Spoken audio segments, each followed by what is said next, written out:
Harry Potter and the Goblet of Fire by J.K. Rowling. Chapter 1. The Riddle House. Part 2. On the landing, Frank turned light and saw at once that the intruders were.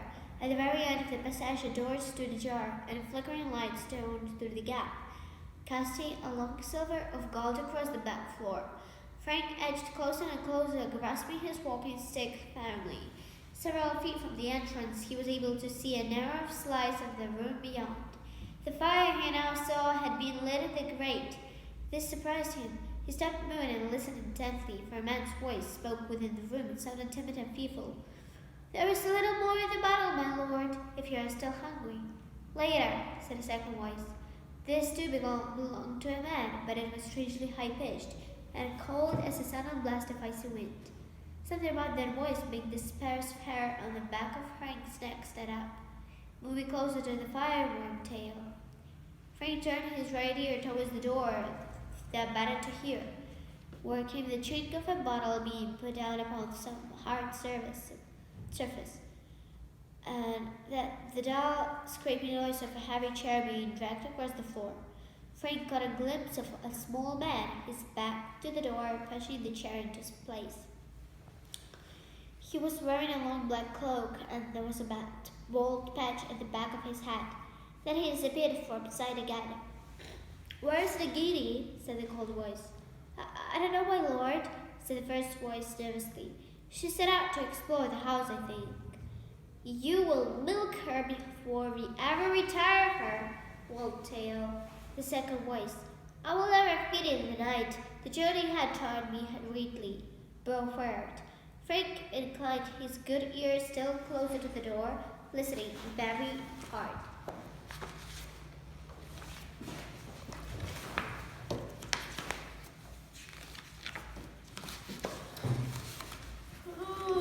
There was a pause, and then the man called Wormtail spoke again. "My lord, may I ask how long we are going to stay here?"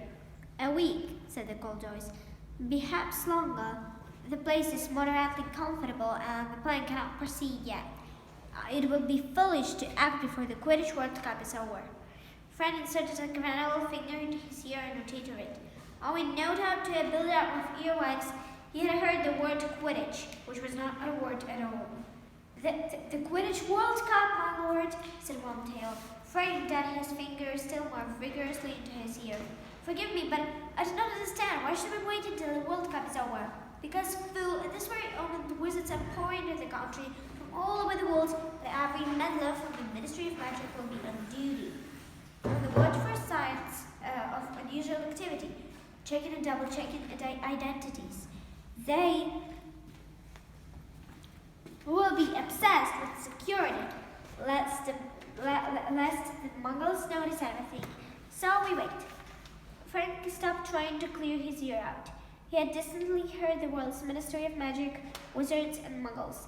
Plainly, each of these expressions meant something secret, and Frank could think of only two sorts of people who would speak in code: spies and criminals. Frank tightened his hold on his walking stick once more and listened more closely still. "Your lordship is still determined, then?" Wormtail said quickly. "Certainly I am determined, Wormtail." There was a nod of the meanness in the cold voice now. A slight pause followed, and then Wormtail spoke, the words storming from him in a rush, as though he was forcing himself to say this before he was lost in air. "It could be done without Harry Potter, my lord." Another pause, more perturbed, and then, "Without Harry Potter?" repeated the second voice softly. "I see. My lord, I do not say this is out of concern of the boy," said Wormtail, his voice rising quickly. "The boy is nothing to me, nothing at all. This is merely that if we were to use another witch or wizard, any wizard, the thing could be done so much more quickly.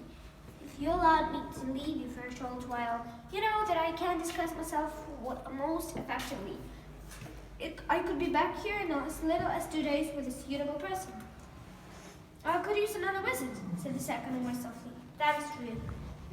My lord, it makes sense," said Wormtail, sounding thoroughly relieved now. "Laying hands on Harry Potter would be so difficult. He's so well protected. And so you volunteered to go and fetch me a substitute?" I wonder, perhaps the task of menacing has become wearisome for you, Wormtail? Could this suggestion of abandoning the plan need nothing more than an attempt to desert me? My lord, I have no wish to leave you, none at all. Do not lie to me. Hissed the second voice. I can always tell, Wormtail. You're regretting that you ever returned to me. I've told you. I see you flinch when you look at me. Feel you shudder when you touch me. No, my devastation to your lordship, your devotion is nothing more than cowardice. Your words could not be here if you have anywhere else to go. How am I survived without you? Well, I need feeding very few hours. Food is to milk Nagini. But you seem so much stronger, my lord. Liar, breathed the second voice. I'm no stronger. A few days alone would be enough to rob me of a little health I have gained under your Chelsea care. Silence! Wormtail, who had been spluttering instantly, fell silent at once. For a few seconds, Frank could hear nothing but the fire crackling. Then the second man spoke one is a whisper that was almost a hiss. I have my reasons for using the boy, as I have already explained to you, and I will use no other. I have waited the 10 years. A few more wounds will make no difference. As for the protection surrounding the boy, I believe my plan will be effective. All that is needed is a little courage from you, Wormtail. Courage you will find unless you wish to feel the full existence of Voldemort's wrath. My lord, I must speak, said Wormtail, panic in his voice now. All through our journey, I have gone over the plan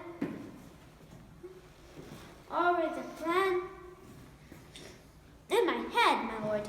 Bertha Jorgen's disappearance will not go unnoticed for long, as we proceed. If, whispered the second voice, if you follow the plan, Wormtail, the ministry need never know what everyone else had disappeared.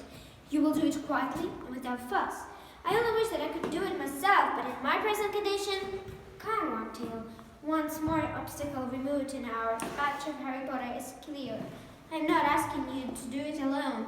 By that time, my faithful servant will have rejoined in. I am a faithful servant, said Wormtail, the merest trace of sulleness in his voice. Wormtail, I need somebody with brains, somebody whose loyalty has never wavered, and you, unfortunately, fulfill neither requirement. I found you, said Wormtail. There was definitely a supple edge of his voice now. I was the one who found you. I brought you Bertha Jorkins. That is true, said the second man, his heart and amused. A stroke of brilliance that would not have felt possible from you, Wormtail, though. If the truth be told, you were not aware how useful she could be when you caught her, were you? I thought you might be useful, my lord. Liar, said the second voice again, the cruel amusement more pronounced than ever. However, I do not deny that her information was invaluable. Without it, I could never have formed our plan, and for that, you will have your reward, Wormtail. I will allow you to perform it since an essential task for me, one that many of my followers could give their right hands to perform. Really, my lord? What? Wormtail sounded terrified again. Wormtail, you don't want me to spoil the surprise? Your part will come at the very end, but I promise you will have the honor of being just as useful as Bertha Jorkins. Wormtail's voice sounded suddenly hoarse as though his mouth had gone very dry. You are going to kill me too? Wormtail, said the cold voice cyclically. Why would I kill you? I killed Bertha because I had to. She was fit for nothing after my questioning, quite useful. In any case, awkward questions would have been asked if she had gone back to the ministry with the news that she had met you on her holidays. Wizards who are supposed to be dead would do well not to run into Ministry of Magic, witches, and wayside inns. And Wormtail muttered something so quietly that Frank did not hear it, but it made the second second man love, an entirely mirthless love, cold as his preach. We could have modified her memory, but memory charms can be broken by a powerful wizard, as I proved when I questioned her. It would be an insult to her memory not to use the information I extracted from her Wormtail. Out in the corridor, Frank suddenly became aware of that the hand gripping his walking stick had a slippery with sweat. The man with the cold voice had killed a woman. He was talking about it without any kind of remorse, with amusement. He was dangerous, a madman, and he was planning more murders. This boy, Harry Potter, whoever he was in danger. Frank knew that he must do. Now, if ever was the time to go to the police, how could creep out from the house and head straight for the telephone box in the village? But the cold voice was speaking again, and Frank remained where he was, frozen to the spot, listening with all his might. One more curse, my faithful servant at Hogwarts. Harry Potter is as good as mine, Wormtail. It is decided. There will be no more argument. But quiet, I think, Nagini. I hear her. The second man's voice changed. He started making noises as fast as Frank has never heard before. He was hissing and spitting without drawing breath. Frank thought he must be having some sort of seizure. And then Frank heard murmuring behind him in the dark passageway. He turned to look behind him and found himself paralyzed with fright.